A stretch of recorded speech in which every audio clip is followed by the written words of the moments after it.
Muy bien. Bueno, me alegra mucho saludarla.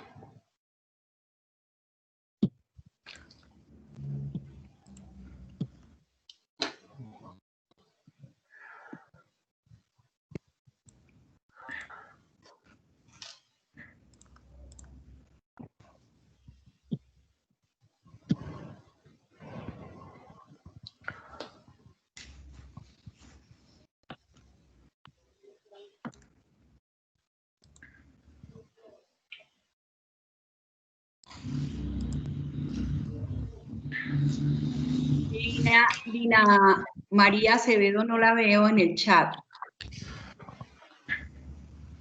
Listo, vamos a dar entonces comienzo a la actividad del día de hoy. Buenas noches a todos los presentes. Mi nombre es Cristian Fernando Calderón Sanabria. Reciban un cordial saludo unilibrista y sean bienvenidos al primer foro sobre régimen económico y financiero, programado por estudiantes de segundo año de Derecho de la Universidad Libre Seccional Socorro, en la asignatura de Derecho Constitucional Colombiano de la Facultad de Derecho, Ciencias Políticas y Sociales. La Universidad Libre agradece la asistencia de los ponentes, docentes y estudiantes quienes nos acompañan en el presente evento a través de esta plataforma.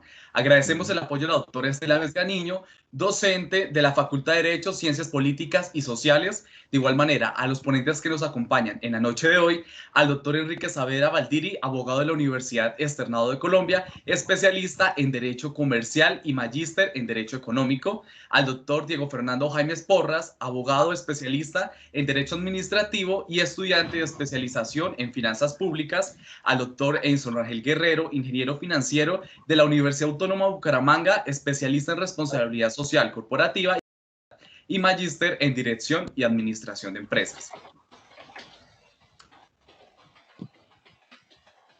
Bueno, muy buenas noches para todos. Ahora, para tener presente la dinámica a partir de la cual se desarrollará el primer foro sobre régimen económico y financiero del Estado, se ha dispuesto de las siguientes reglas. En primer lugar, se recuerda que serán 3 ponentes quienes realizarán sus intervenciones durante el transcurso de la jornada. Segundo, cada ponente cuenta con un total aproximado de 50 minutos para su intervención y 10 minutos para las preguntas. Tercero, al final de cada ponencia, se realizarán las preguntas pertinentes y se dará paso a resolver las inquietudes que surjan por parte de los asistentes.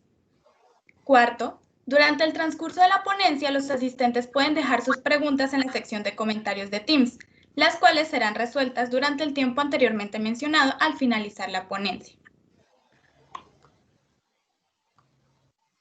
Bueno, en este orden de ideas y sin más preámbulos, para dar inicio al evento, se tratarán los temas acerca de intervención del Estado y Banco Central, a cargo del doctor Enrique Saavedra Valdiri, abogado de la Universidad Externada de Colombia, especialista en Derecho Comercial, magíster en Derecho Económico y docente universitario de las Universidades Republicana y Central de Bogotá. Ejerció en la vicepresidencia jurídica del Banco de Vivienda, en la Secretaría Distrital de Integración Social, en corporaciones como la Alcaldía de Bogotá, el Ministerio de Educación Nacional y en el Viceministerio de Educación Superior. A partir de este momento, doctor, dispone de 50 minutos para su intervención y de 10 minutos destinados para responder las preguntas pertinentes. Faltando 5 minutos para la culminación del tiempo, intervendré para que pueda dar paso a la conclusión. A todos los asistentes recuerden dejar sus preguntas en el apartado de comentarios, las cuales serán resueltas al finalizar la ponencia. Puede continuar, doctor. Bueno, muchísimas gracias María Fernanda. También muy agradecido con la doctora Estela Vesga por esta invitación, que pues de todas maneras es de los estudiantes, pero con su visto bueno. También a Sebastián por ayudar a coordinar todo esto. Para mí es un honor dirigirme a ustedes. Y bueno, pues vamos a empezar rápido porque el tiempo se va pasando. Aquí voy a ustedes me dicen cuando puedan ver que esté compartida mi pantalla.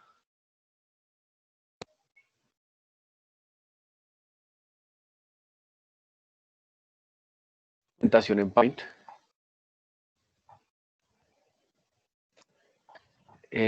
¿Tú me podrías confirmar, María Fernanda, cuando la veas? Si estoy compartiendo pantalla. Señor, por supuesto, yo le aviso. ¿No se ve? Por ahora no. Bueno, entonces voy a volver a mirar esto a ver qué es lo que ocurre. Ya, me está dando la opción, entonces compartir toda la pantalla. Listo. Parece que ahora sí.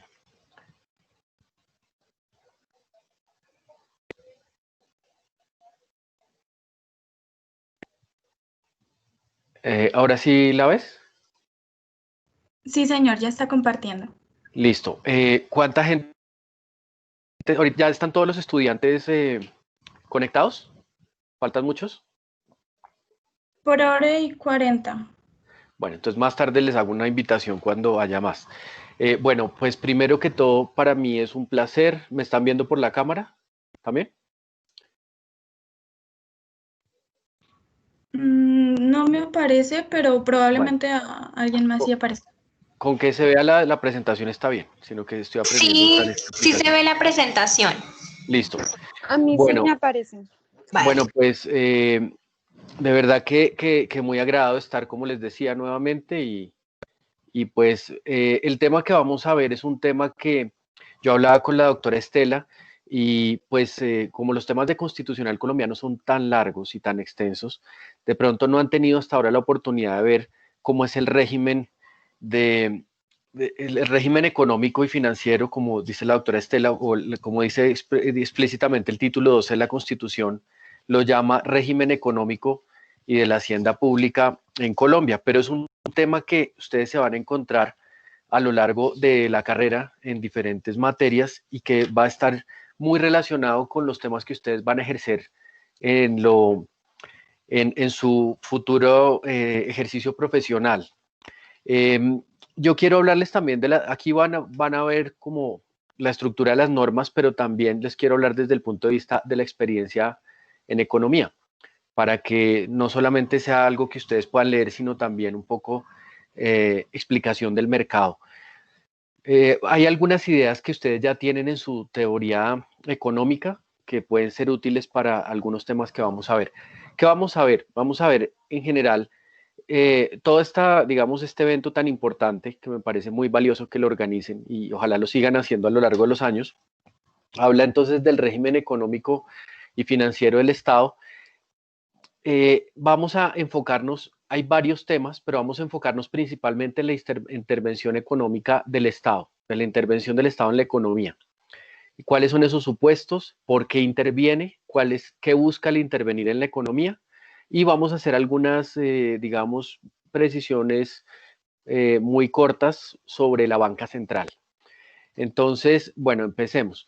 Esto lo va a pasar muy rápido, simplemente es un antecedente histórico.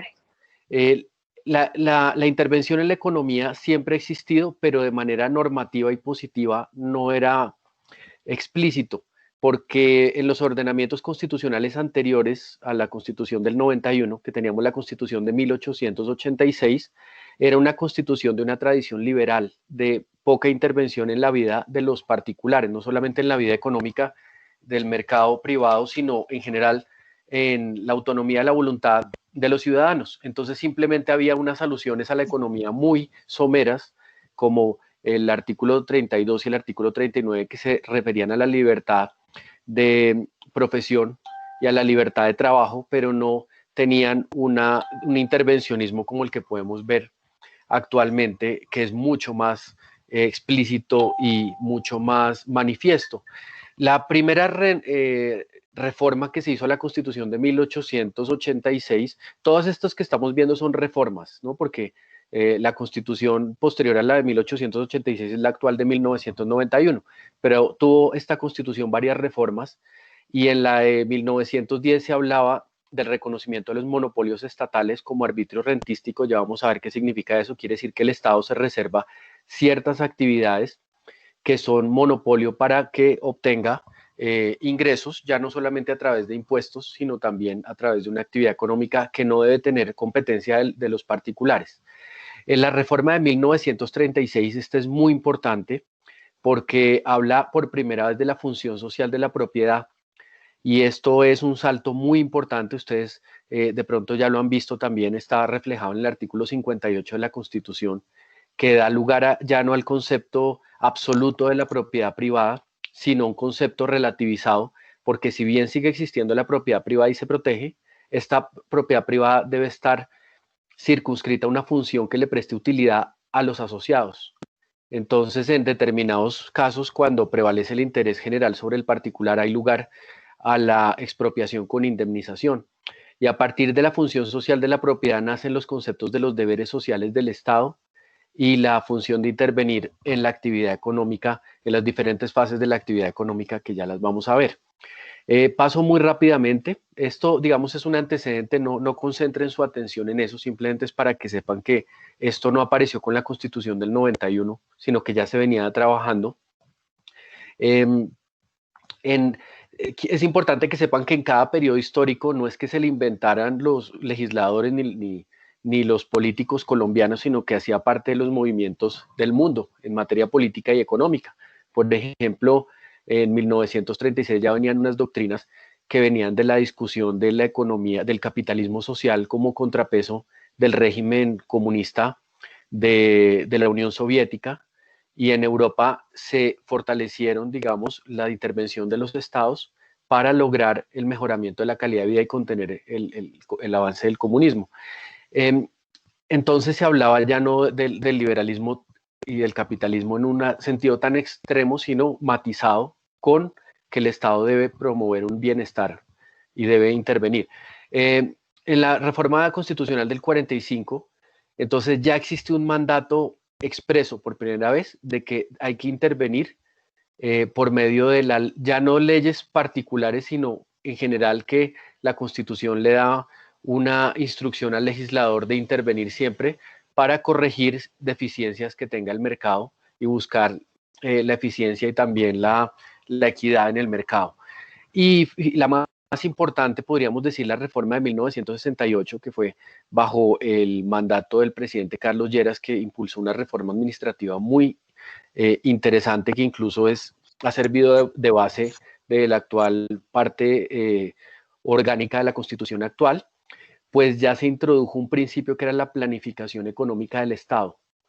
Quiere decir que que se empezaron a hacer planes que eran cuatrienales, que coincidían con el ejercicio de la presidencia, pero antes no existía un plan de desarrollo, lo que tenemos como una hoja de ruta de lo que queremos, los objetivos que el Ejecutivo se quiere fijar durante el gobierno, y no solamente año por año a través de los presupuestos. Este plan es como una hoja de ruta del gobierno, de los objetivos, de las, digamos, prioridades que se quiere fijar, bien sea en el campo de infraestructura, en el campo social, en el campo de seguridad, de educación, y cómo lo va a hacer a lo largo de esos 4 años. Eso se va a ver reflejado en unos presupuestos que cada año van a verse reflejados en unas partidas para cada uno de los proyectos. Pero no nos detengamos en esto, no se preocupen, solamente era un antecedente.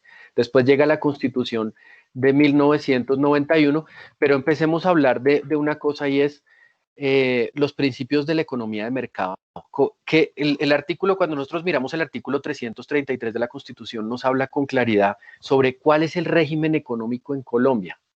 En Colombia existe un régimen económico de libre iniciativa privada, es decir, un régimen económico liberal. Hay dos, es importante que ustedes, no sé si lo han visto ya en historia de las ideas políticas, hay básicamente dos sistemas económicos: el de la economía centralizada y dirigida, que es propio de los sistemas socialistas, en que el Estado es el único que se encarga de decidir qué se produce, cómo se produce y cuánto se produce y a qué precio se comercializa.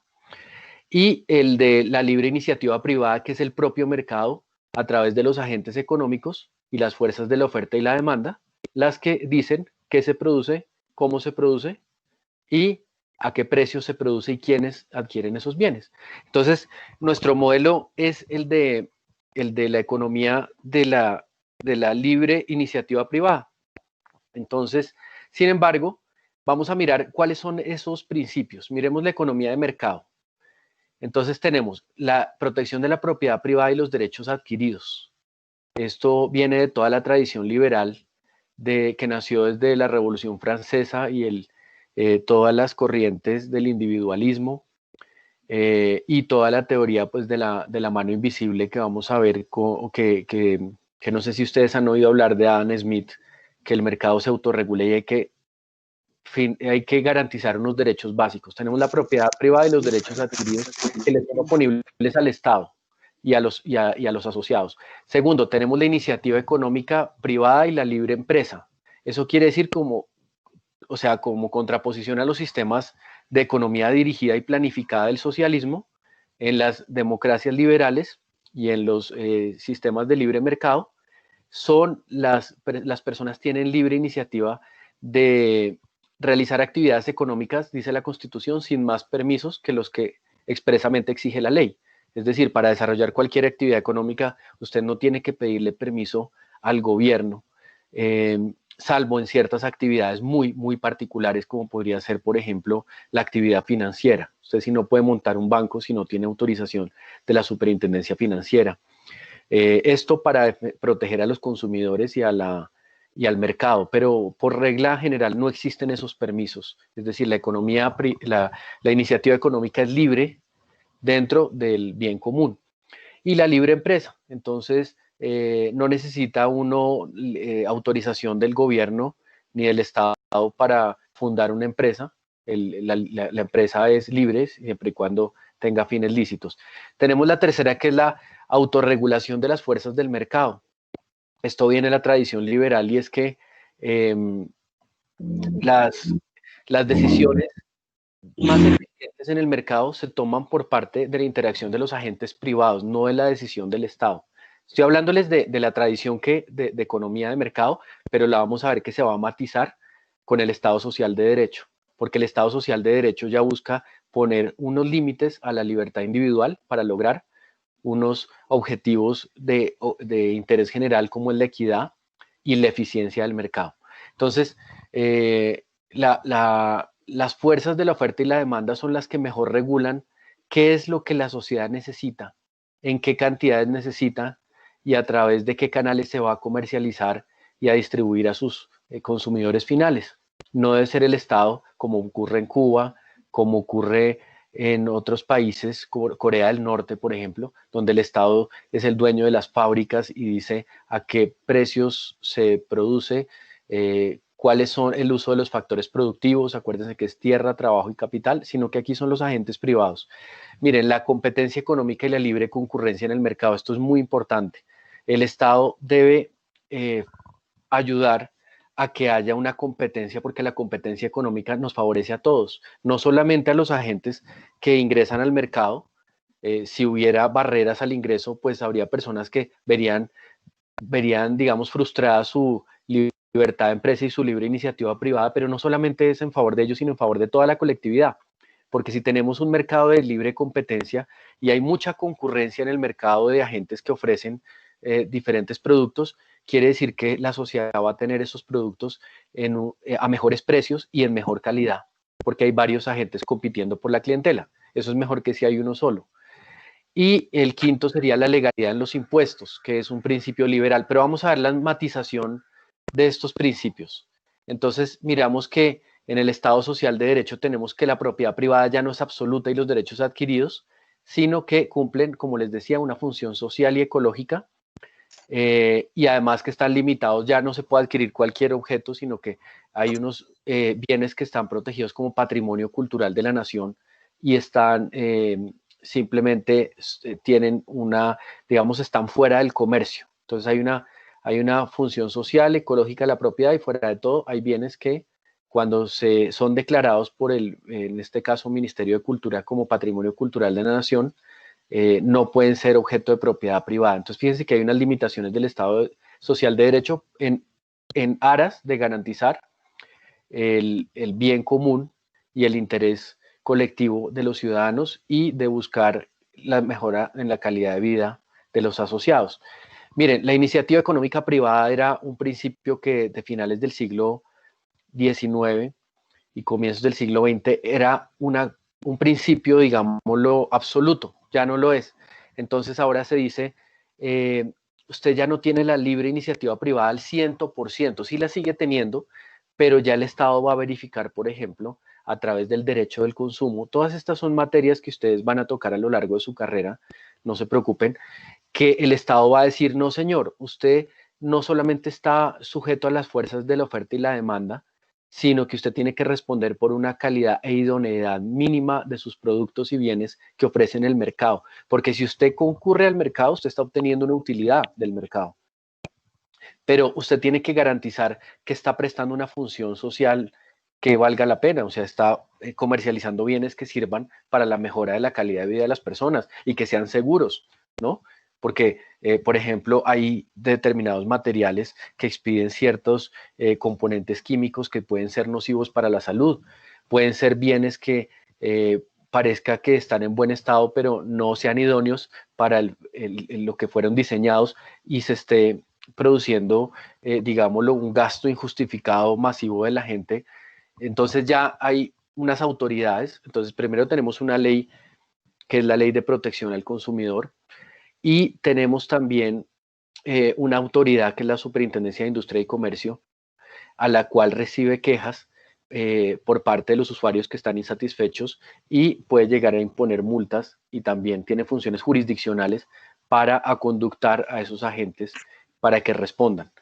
Entonces, miremos, la autorregulación de las fuerzas del mercado, que buscaba que el Estado sea mínimo, que no intervenga, que los agentes son los que mejor pueden tomar las decisiones en el mercado y que cada uno buscando su interés individual termina favoreciendo el interés común.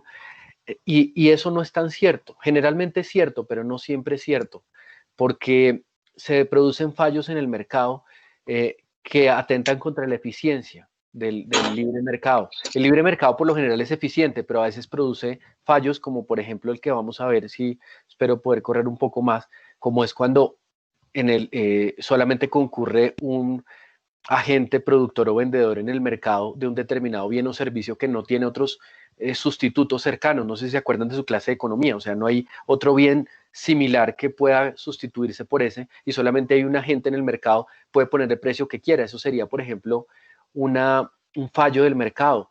Entonces el Estado tiene que tratar de corregir ese fallo en el mercado para proteger a los consumidores, para promover la libre competencia en el mercado. Entonces el Estado a veces sí debe intervenir. Por ejemplo, ustedes han oído que los bancos siempre sacan utilidades muy grandes, incluso en épocas de recesión, o que los bancos tienen contratos que son muy difíciles de comprender por parte de los ciudadanos.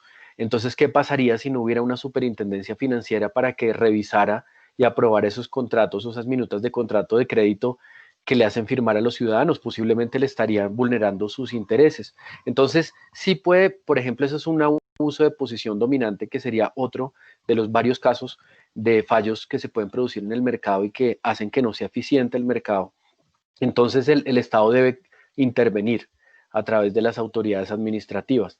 Miremos en el caso de la competencia, lo que el Estado dice: por lo general me interesa la competencia, pero yo como Estado quiero percibir unos recursos privilegiados y voy a establecer ciertas actividades como monopolios estatales, es decir, que el Estado sea el único empresario y no permita la competencia de ninguna otra persona en ciertas actividades, para capturar recursos que me permitan financiar los presupuestos que deben ser para la gente. Pero entonces yo quiero captar más recursos, entonces el Estado se mete de empresario y dice: nadie más que yo puede meterse en esta actividad.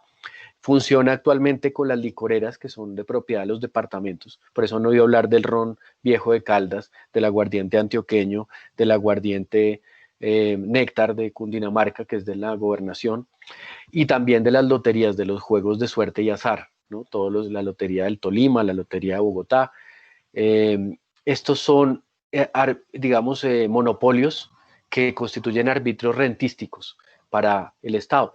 Entonces, y eso lo hace para tener recursos adicionales para financiar la salud y la educación, los departamentos. Entonces, con lo que la gente se emborracha, se educan los niños. Entonces, cuanto más borrachos haya, mejor, porque van a percibir más recursos del departamento para educar más gente. Para muchos es una contradicción, pero bueno, así funciona el monopolio rentístico, el arbitrio rentístico de los departamentos, ¿no? Igual, los ludópatas también financian la salud, porque con estos juegos de suerte y azar, con la lotería, aunque hay mucha gente que compra lotería y no es ludópata, ayudan a financiar la salud de los departamentos. Entonces, fíjense que el Estado Social de Derecho, ¿qué hace? Como hacer una especie de matizar esos principios liberales que eran de libre mercado tan extremos y dice, no, un momentico, porque aunque los reconozco, hay casos en los que el interés colectivo debe prevalecer y yo voy a establecer ciertas excepciones siempre y cuando estén justificadas por el interés general. Ese es el concepto de la intervención del Estado Social de Derecho en la economía. Miren la legalidad de los impuestos. No hay impuestos sin representación. Esto es lo que buscaban a finales del siglo XIX, los promotores de la escuela clásica de la economía de Adam Smith. Era, el Estado debe ser mínimo y en lo posible no debe establecer impuestos porque los impuestos distorsionan la inversión de los empresarios, hacen más costoso hacer la empresa. Además, el Estado no produce nada y si le está quitando plata, está haciendo una extensión de dinero en el mercado y entonces eso no es eficiente, pero no, eso es necesario porque nuevamente hablamos del interés colectivo que el Estado debe garantizar. Entonces, habla nuestra Constitución en el artículo 363, me parece, que los impuestos deben seguir una regla que es la equidad, la eficiencia y la progresividad del tributo. Eso lo van a ver ustedes también en sus próximas clases de Hacienda Pública o de tributario. Entonces, ¿qué significa? La equidad significa que hay que cobrarle lo mismo a dos personas que ejerzan los mismos, digamos, hecho gravable, ¿sí? Entonces, si le va a cobrar renta a dos personas, que impuesto de renta sobre las ganancias que obtuvo por una actividad lucrativa, tiene que ser la misma base y gravable la misma tarifa para todos. No puede ser cobrarle a una persona más que a otra, tiene que haber equidad en el tributo. La eficiencia quiere decir que tiene que ser un sistema que ofrezca los menores costos para recaudar al Estado y que logre recaudar efectivamente de manera razonable la cantidad de impuestos que se propone, pero incurriendo en la menor cantidad de costos posibles. Por eso nosotros vemos, por ejemplo, que hay agentes retenedores de IVA. Entonces, los mismos restaurantes tienen, en la factura dicen, tanto corresponde IVA, y ellos lo guardan hasta el momento en que tengan que presentar el impuesto ante la DIAN y se lo entregan. Entonces, como si esa plata es del Estado, pero la guardan los empresarios para cuando tengan que pagar el IVA. Entonces, los bancos, por ejemplo, reciben, los que han ido a pagar el predial, por ejemplo, los bancos reciben el pago del impuesto predial, no tiene que ir uno a la DIAN. Entonces, es una racionalización, una eficiencia para que el sistema sea económico, porque si fuera un Estado muy grande, lo que cobra en impuestos se lo gasta precisamente en el costo asociado a cobrar impuestos. Entonces, tiene que ser una estructura eficiente. Y la progresividad quiere decir que los que más tienen, más paguen. Los que menos tienen, paguen menos. Pero la equidad significa que en el mismo rango paguen lo mismo. Pero la progresividad es que los patrimonios mayores se les grave a una mayor tasa. Y a los patrimonios menores se les grave, o a las rentas o ingresos menores, a los que ganen menos salarios o a los que tengan menos bienes, se les dé una tarifa mucho más baja para que haya un poco de equidad. Por eso no siempre se cumple. Si nosotros miramos el impuesto del IVA, es totalmente regresivo, que es lo contrario a progresivo. ¿Por qué? Porque el impuesto del IVA es 19% para todos. Eso lo paga el que es de estrato 6, como el que vive en estrato 1, paga el 19% por los bienes y servicios gravados con IVA, y eso es sumamente injusto para el que gana un salario mínimo, que el pagar el 19% por un televisor es mucho dinero para él, y para alguien que gana, un congresista, 4 millones, pagar ese 19% sobre el valor del televisor es muy poquito. Entonces es un ejemplo de impuesto regresivo, pero la mayoría de los tributos deberían ser progresivos. Seguimos, a ver, espero que no porque es que uno se empieza a aficionar y se va acabando el tiempo. Las autoridades económicas. ¿Quiénes son las autoridades económicas en Colombia? Tenemos el Congreso de la República. Afortunadamente esta clase va a quedar, o esta charla va a quedar grabada para que ustedes después busquen las normas, cuando lo puedan volver a ver o le toman sus pantallazos. Aquí están, el artículo 150, es el que está en el capítulo de las funciones del Congreso, y tiene varios numerales, y en esos numerales el artículo 150 tiene estos que les subrayo aquí, que son funciones de intervención económica del Congreso a través de leyes en la economía. Me llama mucho la atención, por ejemplo, el artículo 19. No sé si ustedes en la clase constitucional se acuerdan, me imagino que lo vieron, las leyes marco o las leyes cuadro, que en asuntos económicos son muy importantes porque son asuntos técnicos como la actividad bursátil, la actividad financiera, todo lo que tiene que ver con el aprovechamiento de los recursos del ahorro del público. No es dinero público, sino del público, quiere decir de los ciudadanos, que captan las entidades de crédito, las entidades financieras. Entonces aquí hay unos numerales que dicen que el Congreso elaborará una ley marco en la cual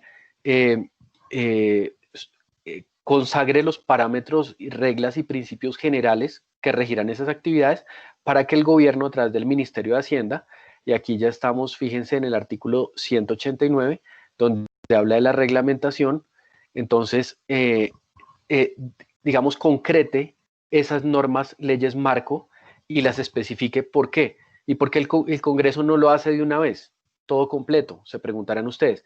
Porque el gobierno tiene agentes más técnicos, el Congreso es más político, y el gobierno nacional, a través del Ministerio de Hacienda, son tecnócratas. Entonces ellos conocen mucho mejor el mercado, entre otras cosas porque el Ministerio de Hacienda día a día está ejerciendo inspección, control y vigilancia sobre las entidades del sistema financiero, por lo tanto las conoce muy bien, mejor que cualquier especialista. Entonces lo mejor es que bajo esos parámetros, porque estamos en una regla de la democracia, en que las mayorías son las que lo deciden y los ciudadanos son representados en el Congreso por las mayorías, fija las normas generales y el gobierno delimita ya de manera muy concreta cuáles son los requisitos para operar, por ejemplo, para constituir un banco, cuál es la reserva que debe tener para garantizar que siempre va a haber el dinero en caja disponible para que si los ahorradores quisieran sacar al mismo día muchos de sus fondos que tienen ahorrados en el banco, que el banco pueda cumplir, cuáles son las sanciones para los administradores del sistema financiero. Entonces todo eso se concreta en decretos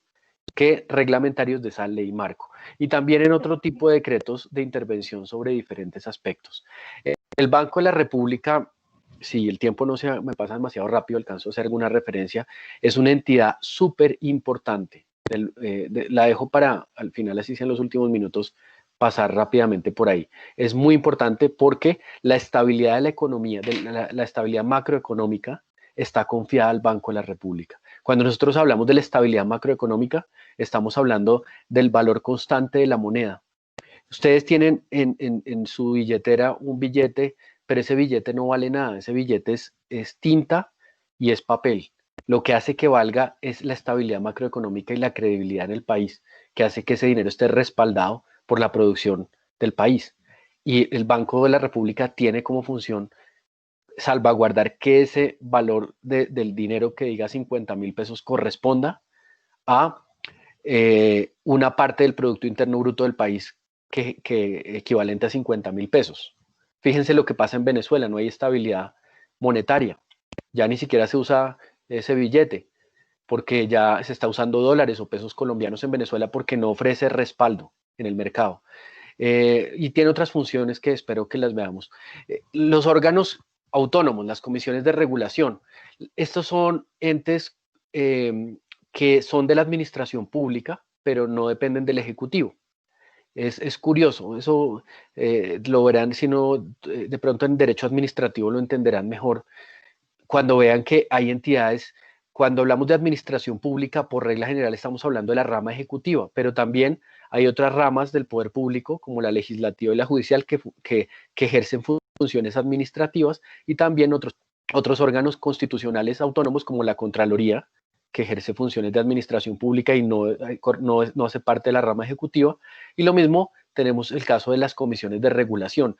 Ellas son autoridades económicas en la medida en que son entes especializados para regular de manera independiente. Ellos no emiten decretos, sino reglamentos autónomos, que dentro de la jerarquía normativa tienen una jerarquía inferior a la ley, pero superior a los decretos o a los actos administrativos del Ejecutivo. Entonces, aquí tenemos la Comisión de Regulación en Energía y Gas, la Comisión de Regulación la CRES es la Comisión de Regulación en Salud, la CRA es la Comisión de Regulación de Agua y Saneamiento Básico, y la CREC es la Comisión de Regulación, se me pasa, a ver quién me ayuda, la profesora de pronto sí se acuerda. Bueno, lo dejamos para después, la CREC. Comisión de Regulación, bueno, se me olvidó, pero si no me apuro, se me acaba el tiempo. Entonces, miremos por qué interviene ustedes tienen claro, no sé si tengan claro todos el concepto de economía. ¿Qué es economía? Economía lo podemos definir como todas las actividades que tienen que ver con la producción, la distribución y el consumo de bienes. ¿Qué busca la economía? Que esto se realice dentro de los marcos de la eficiencia. Entonces, partiendo de la premisa de que los recursos son escasos frente a las necesidades que son ilimitadas. Piense cada uno de ustedes si eso se cumple en su vida o en su familia o en su ciudad, que los recursos son escasos en relación con las necesidades y las expectativas. Si ustedes pudieran tener ahorita 10 veces el presupuesto que tienen, no sabrían en qué emplearlo, en comprarse carros, en comprarse casas, en viajar. Siempre los recursos son escasos frente a las necesidades y a las expectativas de las personas y los agentes. Entonces, por lo tanto, hay que manejar con eficiencia y el Estado, básicamente, con esto quiero que se queden, busca que se cumpla la eficiencia y la equidad. Esos son los dos parámetros que busca el Estado, la eficiencia y la equidad. ¿Qué quiere decir eficiencia? Quiere decir lograr el objetivo con el menor costo posible, es decir, el manejo de los recursos sin que haya desperdicio. Y la equidad quiere decir que se proteja a las personas que podrían estar en condición de alguna condición de inferioridad por razón de tener menos ingresos. Entonces, hay que buscar esos dos parámetros que son la eficiencia y la equidad. Miremos cuando no ocurre la eficiencia y la equidad, es cuando hay fallos en el mercado. Ya hemos dicho que el sistema de economía de mercado es el mejor sistema que existe. Digamos, en algún momento se creyó que el sistema de la economía dirigida del socialismo podía ser más justo, pero se dieron cuenta que los estados donde se incorporó, pues ha mostrado que distribuye equitativamente la pobreza. Miren en Cuba, miren en Venezuela. Sin embargo, el sistema de economía de mercado tampoco es perfecto. Tiene unos fallos que hace que no sea eficiente en algunos casos. Entonces, por ejemplo, hay temas de baja competitividad del país. Ahorita, hace poco, pues hubo en septiembre mucha alegría porque se inauguró el túnel de la línea. Ustedes habrán acordado esa noticia.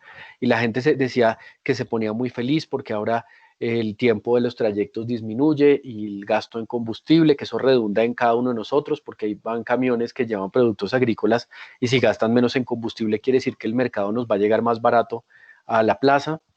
Y eso el Estado debe buscar que cuando hay baja competitividad y altos costos de transacción, los costos de transacción son los que están asociados a cuando se celebra un contrato, hay que buscar la contraparte, luego hay que asumir unos costos de cerrar el negocio y luego finalmente de hacerlo cumplir, porque a veces no se cumple de manera voluntaria. Eso el Estado tiene que buscar disminuir esos costos para que haya competitividad y eso incentiva que haya más negocios y si hay más negocios hay más crecimiento de la riqueza. Entonces el Estado debe intervenir, por ejemplo, invirtiendo en infraestructura para que el Estado sea más competitivo. Les pongo un ejemplo nada más. Hay unas cifras de Fedesarrollo y de expertos analistas económicos que dicen una cosa que es terrible en Colombia. ¿Cómo vamos a competir con el mundo? Si llevar un producto de Bogotá a Buenaventura para exportarlo por mar o traerlo del puerto de Buenaventura hasta Bogotá por tierra, cuesta más que el transporte fluvial de la China hasta el puerto de Buenaventura. Es absurdo. ¿Por qué? Por los costos que tenemos de una infraestructura trazada. Y eso hace que no se produzca dinamismo en la economía. El Estado debe intervenir. Segundo, los bienes públicos. ¿Quién proveería bienes públicos? ¿Cómo hacen ustedes para que haya una planeación urbana en su ciudad y no esté llena de edificios y casas y no haya espacio para andenes, aceras y parques? Porque eso sería un desperdicio para los particulares. Los particulares quisieran que todo fuera urbanizable, que todo fuera aprovechable para que fuera más eficiente, pero para ellos mismos, no para la sociedad. Entonces, fíjense que todos los bienes públicos y el mobiliario urbano y las normas urbanísticas de cierta altura, de ciertas zonas verdes, las lleva a cabo el Estado. Las externalidades negativas, creo que estoy un poco mal de tiempo, no se las alcanzo a explicar, pero es cuando una persona realiza una acción que repercute negativamente en el resto del mercado y eso no se cuantifica como un costo de producción. Por ejemplo, una empresa X tiene, por ejemplo, una fábrica de cueros. Entonces, esas fábricas de cueros tienen que pintarse y son altamente contaminantes y finalmente todos esos residuos se arrojan al río. porque es eso más caro que crear una planta de residuos para una empresa. Entonces eso ensucia las aguas y eso es un costo social. Entonces, si el Estado no interviniera, por ejemplo, estableciendo sanciones, pues entonces ellos tendrían un incentivo, los empresarios, para afectar negativamente al conjunto de la sociedad, generándole un costo que no aparece dentro de sus estados financieros, pero que la sociedad lo recibe, o los buses chimenea, por ejemplo. Entonces tiene que haber una autoridad que intervenga para corregir esa falla del mercado. Alguien está generando un costo que es un costo que no está en los estados financieros de nadie, pero que está generando, que está haciendo que sus ganancias sean a costa de generar unas pérdidas colectivas. La información asimétrica y contratos incompletos. Les hablaba de lo del banco.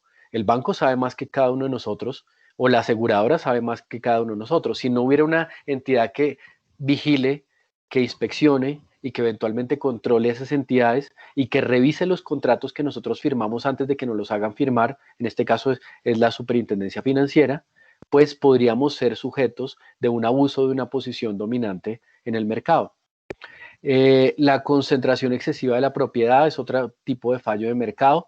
La pauperización del mercado laboral, si no hubiera unas normas en el Código Sustantivo del Trabajo mínimas, el trabajo sería un insumo de la producción como es la tierra y el capital, y simplemente por las leyes de la oferta y la demanda podrían llevar a que la gente simplemente trabajara como ocurre en China por poder comer el almuerzo, y eso sería indigno a la luz del Estado Social de Derecho. El control de los monopolios que afecta a los consumidores. Vamos a ver si, porque me queda muy poquito tiempo, me quedan 10 minutos, entonces voy a pasar directamente al tema del Banco de la República de una vez. Bueno, finalidad de intervención. ¿Para qué interviene el Estado? Ya miramos por qué interviene, pero ¿qué se propone al intervenir? Es decir, cuando va a corregir los fallos del mercado para facilitar la eficiencia y para garantizar unos mínimos de equidad, ¿bajo qué criterios lo va a hacer? ¿Qué se propone el Estado cuando interviene? Entonces ahí es donde el artículo 334 dice que el Estado, fíjense, ustedes podrían decir, si lo leen textualmente, dirán, aquí hay una contradicción, porque está diciendo que la actividad económica, el 333, y la iniciativa privada son libres dentro de los límites del bien común. Ah, quiere decir que existe libre mercado, qué bien. Y después ven el 334 y dice, la Dirección General de la Economía estará a cargo del Estado. Entonces, ¿cómo así? Se está contradiciendo. El libre mercado es el sistema capitalista y la economía dirigida o la Dirección General de la Economía está a cargo del Estado. Eso es típico de los regímenes socialistas o comunistas. No, ambos en el Estado Social de Derecho se armonizan. Porque, como les dije, la regla es que la actividad económica privada es libre, que no se necesitan licencias ni permisos, que el mercado se autorregula, pero como se generan fallas en el mercado, el Estado debe estar pendiente y además dirigir la actividad económica general dentro de su plan de desarrollo. Entonces, y los mecanismos de planeación que tiene, los demás mecanismos de planeación. Entonces, miremos, ya hablamos de propender la eficiencia, es decir, la producción, distribución y consumo de bienes que se realicen dentro de eficiencia. Quiere decir que se ayude a producir en las mejores condiciones, a distribuir con las mejores condiciones y a consumir sin que se desperdicien recursos.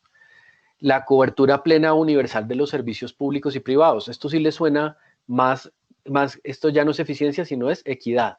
Entonces, no me interesa solamente dejar que haya unos particulares que operen incluso servicios públicos, como sería el caso de las empresas privadas que prestan servicios públicos domiciliarios, sino que también me interesa que haya cobertura. Entonces, por ejemplo, hay unas, en el caso de los servicios públicos, de las empresas de servicios públicos, pero ahora miremos en el caso de las entidades de la seguridad social, que son entidades financieras del régimen de ahorro individual. Entonces, quiere decir los fondos privados de pensión, las EPS.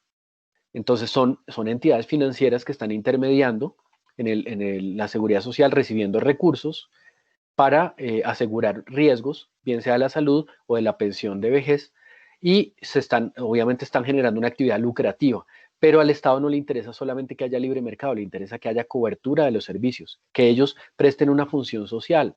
¿La función social cuál es? Que todos puedan acceder a la prestación de servicios públicos. Por ejemplo, aquí en Bogotá, Escodensa, la que presta el servicio de energía. Entonces, es una empresa privada chilena, pero está regulada por el Estado porque al Estado le interesa a través de la actividad económica privada lograr unos fines que son del Estado social de derecho. ¿Se acuerdan ustedes de los derechos de segunda generación? Los derechos económicos, sociales y culturales. Entonces aquí están los derechos económicos y sociales, tener acceso pleno a los servicios públicos. Miremos aquí la sostenibilidad en la explotación de los recursos naturales, es algo que busca el Estado. Ya hablábamos del vertimiento en el río, la fábrica lo haría sin problema, el Estado debe ser garante a través de las comisiones de las CAR. La distribución equitativa de oportunidades y beneficios del desarrollo, corregir desequilibrios en la inversión, entonces debe generar estímulos económicos para que no haya ciertas inversiones de corto plazo golondrina, sino que lleguen inversionistas de largo plazo, porque esos podrían generar unos efectos distorsionadores de la economía, por ejemplo, altos índices de inflación, unas caídas en la producción. Entonces, estos son, por ejemplo, prevenir ciclos de depresión profundos y prolongados. Esto tiene que ver con actividades, tanto las 5 como las 6, macroeconómicas. Entonces, por ejemplo, si el Estado colombiano dentro de la Dirección General de la Economía tiene que generar políticas contracíclicas. Si ve que el PIB o el Producto Interno Bruto está creciendo mucho, eso puede darnos felicidad. Eso quiere decir que se están produciendo y vendiendo muchas cosas en el país, pero cuidado que se puede recalentar la máquina y después nos vamos a enfrentar a una depresión. Entonces en ese momento, tiene que buscar políticas contracíclicas que ¿qué harían a través de las autoridades económicas? Buscar subir las tasas de interés, que es una función que hace el Banco de la República, para que la gente no acceda tanto al crédito, encarecer el crédito, promover el ahorro y de esa manera bajar el consumo. Si lo que está pasando es lo contrario, que hay una caída en la demanda, ¿qué hay que hacer? Todo lo contrario, bajar las tasas de interés, promover que haya financiamiento para que la gente tome plata prestada e invierta y active la economía y crezca el Producto Interno Bruto. Hay que saber que los ciclos de depresión y los ciclos de crecimiento económico hay que amortiguarlos, o si no, si son muy fuertes, pueden llegar a generar problemas muy graves para la gente, como el que estamos viendo. Estamos en una depresión profunda. Entonces, es bueno prever que esto puede pasar y tener ahorro. Vamos a mirar qué instrumentos tiene. Entonces, ya no me voy a detener en de planeación, porque lo van a ver después, pero tiene unas herramientas de planeación, tiene unas herramientas de regulación, que ya las vimos.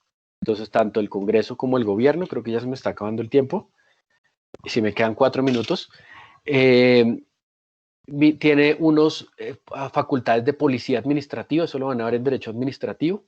Las superintendencias son las que lo ejercen inspección, vigilancia y control sobre la actividad de los particulares, que constituye de alguna manera servicio público. Entonces, ¿qué tal si a un banco nadie lo inspecciona? ¿Qué pasaría? ¿Qué pasaría si a las empresas de servicios públicos nadie las inspecciona?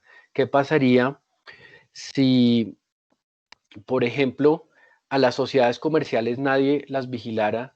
Algunas sociedades comerciales muy importantes que podrían falsificar estados financieros. Entonces, es importante las funciones de policía administrativa, que son sobre las actividades comerciales y las actividades industriales. La gestión directa en el mercado, a veces, miren, esto es interesante, el Estado a veces se mete como empresario, no es su función. La función del Estado, la función de los particulares es generar riqueza, ¿cierto? Todos queremos eso, poner empresas para tener más dinero. La función del Estado no es producir riqueza. La función del Estado es prestar servicios públicos y garantizar que los particulares, dentro de su actividad lucrativa, garanticen la función social. Pero a veces el Estado se mete de empresario, a veces, por unas razones muy concretas. Entonces, ahí es donde vienen los criterios de coordinación, concurrencia y subsidiariedad. Por ejemplo, la empresa Satena, que ya se liquidó, era una aerolínea del Estado que buscaba viajar a lugares donde las aerolíneas no era rentable viajar. Entonces, lo que querían muchas veces aquí sería subsidiariedad. Si no presta el Estado sobre todo las vías que teníamos que eran muy malas y siguen siendo malas, y hay lugares donde hay reservas naturales donde no puede haber vías. Por ejemplo, como me voy a San José de Guaviare en automóvil desde Bogotá, me tocaría pasar por la selva y allí no se pueden construir carreteras. Entonces, la única manera es transporte aéreo, y Avianca, ni LAN, ni Copa les va a interesar prestar ese servicio, porque no es rentable para ellos. Entonces, por eso el Estado fundó Satena. Otras veces es concurrencia. Por ejemplo, si ve que hay monopolios, una manera de intervención es crear una empresa que le haga competencia y baje los precios para garantizar que los consumidores se vean beneficiados. Y finalmente, la solución de controversias. Cuando mirábamos costos de transacción, mirábamos que la solución de controversias garantiza que los contratos se pueden cumplir. Y si se pueden cumplir, para los agentes eso es un incentivo, porque los agentes van a gastar menos dinero en hacerlo cumplir porque creen en un sistema judicial o en un sistema de arbitramiento o en un sistema de autoridades administrativas que prestan funciones jurisdiccionales, como la Superintendencia de Industria y Comercio, que en materia de propiedad industrial obra no solamente como autoridad que inspecciona, vigila y controla, sino también obra como juez. La Superintendencia de Sociedades también, por ejemplo, frente a los procesos de insolvencia, obra como juez, aunque hace parte de la administración pública, pero como les digo, hay la colaboración armónica de la que habla el artículo 113 de la Constitución. Y en un minuto que me queda, les hablaré del Banco de la República. No sé si los que han venido a Bogotá conocen este edificio. Aquí es la carrera séptima y donde ven Transmilenio esa estación es la avenida Jiménez. Ahí queda el Banco de la República. El Banco de la República es un órgano también constitucional autónomo, no pertenece a ninguna de las ramas del poder público. Ustedes pensarán que pertenecería a la rama ejecutiva, pero no pertenece a la rama ejecutiva a pesar de que su función es administrativa, porque dentro de las funciones que tiene como banco emisor, cuando existía en los años de 1880 y pico del siglo XIX finales, cada vez que se hacía la guerra se ponía a imprimir billetes y a veces no alcanzaban ni siquiera el papel. Entonces, esa tentación que tenían los gobiernos de que el Banco Central fuera del Ejecutivo hacía que se incurriera en ese tipo de cosas que afectaban la inflación.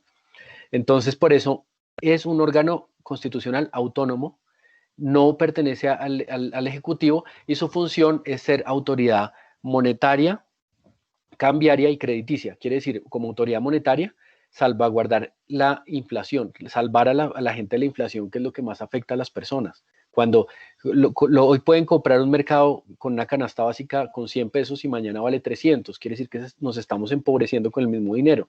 El Banco de la República es el que se encarga de realizar política monetaria para que se controle la inflación.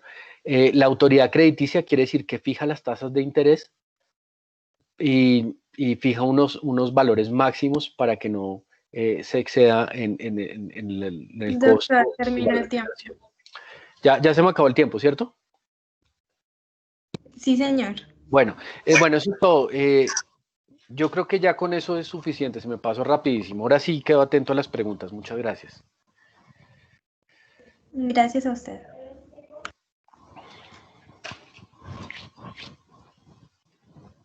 Listo. Dando continuidad a la intervención del doctor Enrique Sabrea Valdiri, se tiene un espacio de 10 minutos para contestar las preguntas que hayan realizado los presentes. En este caso, la única pregunta que se hizo fue la de Valeria Ayala Cardona, la cual es: ¿cómo afecta el monopolio rentístico de licores en Colombia a los productores nacionales? Repito la pregunta. ¿Cómo afecta el monopolio rentístico de licores en Colombia a los productores nacionales?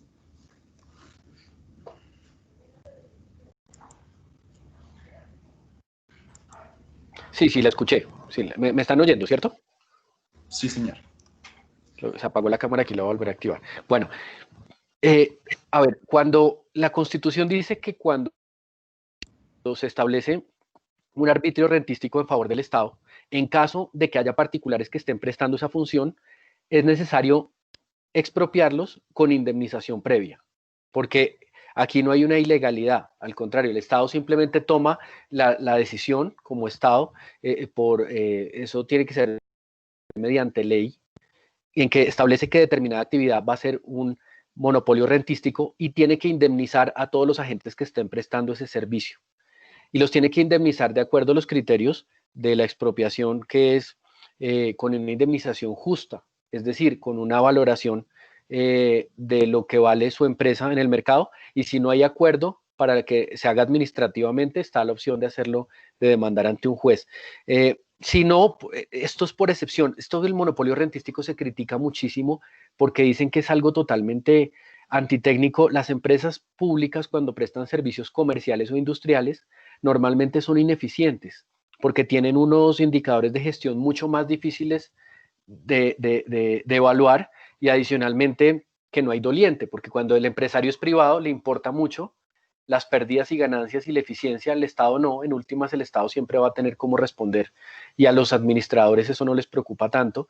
Y algunos han propuesto que se acabe esto. Incluso leí la exposición de motivos del capítulo 12, del título 12 de la Constitución, cuando se reunió la Constituyente de 1991, y había varios que decían que esto no debería existir, que preferible que lo hicieran los particulares, que el Estado no tuviera monopolios rentísticos, más bien gravara con impuestos, porque igual la eficiencia que logran los particulares más el impuesto le permitía mayores márgenes de ingreso al Estado y mayor operación eficiente de esos productos. Ok, listo. Tenemos otra pregunta que es la siguiente. ¿A través de qué mecanismo se desarrolla el intervencionismo estatal en la regulación de la economía del país? Bueno, eso es, a ver, tenemos que partir de una base, y es que en el Estado moderno, en el Estado neoliberal que partió a partir de 1990, el Estado ya no presta, ya es un Estado mínimo que ni siquiera presta gran parte de los servicios públicos, sino que simplemente es garante de los servicios públicos. Entonces, por eso vemos que los servicios públicos domiciliarios son empresas privadas. Vemos que, por ejemplo, los bancos que tienen una función pública, prestan un servicio público, son todos privados. ¿Qué debe hacer el Estado? El Estado debe establecer una regulación prudencial, es decir, cuáles son los márgenes, por ejemplo, de solvencia, de liquidez, cuáles son los requisitos para que los administradores en determinados servicios sensibles tengan, cuál es el régimen de responsabilidad.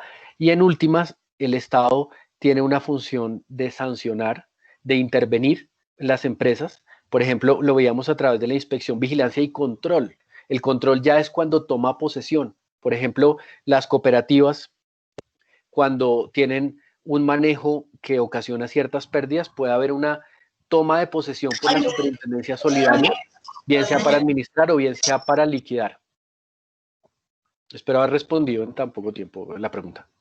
Ok, la siguiente pregunta es, ¿los recursos obtenidos por el Estado en los juegos de suerte y azar solo pueden ser utilizados para financiar la salud y la educación? Esa es la primera pregunta que le hace Neider Sebastián Caicedo Garcés. Sí, así es. Por mandato de la Constitución, habla de los monopolios rentísticos y dice así, mire, está en el artículo 335, 336. Entonces dice, ningún monopolio podrá establecerse sino como arbitrio rentístico con una finalidad de interés público o social y en virtud de la ley. Dice esto, las rentas obtenidas en el ejercicio de los monopolios de suerte y azar, entiéndase loterías, estarán destinadas exclusivamente a los servicios de salud, los de suerte y azar, y las rentas obtenidas en ejercicio de monopolio de licores estarán destinadas preferentemente, allí no es exclusiva, sino preferentemente a los servicios de salud y educación. Entonces, en resumen, las de los juegos de suerte y azar exclusivamente para la salud de los departamentos, para los hospitales departamentales, y los de licores, preferentemente para salud y educación, pero puede ser otros servicios sociales. Ok, la siguiente pregunta es, ¿posee alguna propuesta o idea personal sobre cómo se puede evitar o si simplemente no se puede y superar la inflación? Bueno, esa es una pregunta que se hacía mucho en los años 80, cuando teníamos inflaciones de 2 dígitos. Hoy en día, si miramos la inflación está cerrando al 5 o 6% por año, que es muy bueno. La inflación se regula, lo que tenemos que entender es que el dinero es un bien como cualquier otro bien. Entonces, cuando hay mucha oferta de dinero, suben los costos, los precios, y cuando hay poco dinero circulante, bajan los precios. Entonces, lo que hay que hacer es, hay que tener cuidado, primero, con las políticas monetarias expansivas. Los gobiernos populistas que dicen, imprima dinero, consiga dinero prestado, que eso no importa. Ahorita tenemos una crisis fiscal por atender el ingreso solidario y todas las consecuencias de la pandemia. Imprima Banco de la República y préstele al gobierno. Eso es muy fácil decirlo. El remedio a la inflación es tener que el crecimiento en la producción sea mayor o igual al crecimiento en la masa monetaria. Porque si hay mucha masa monetaria y hay poca producción, los precios se van a disparar. Y si eso se llama inflación. Y el dinero que tenemos en el bolsillo va a alcanzar para menos, porque siguen siendo los mismos 50.000. Si es lo contrario, que hay mucha producción y poca masa monetaria porque no se imprime moneda o porque todo está en los bancos y no se puede sacar, lo que bajan los precios y se produce otro fenómeno que es la estanflación, y eso también es malo. Hay que buscar un equilibrio, y eso es a través de una política monetaria coherente entre la producción de crecimiento del Producto Interno Bruto y el crecimiento en el dinero. Los economistas lo calculan por la masa monetaria. En Colombia la masa monetaria son como 20 billones de pesos impresos por la velocidad de circulación de cada billete. Esa es la masa monetaria de un país.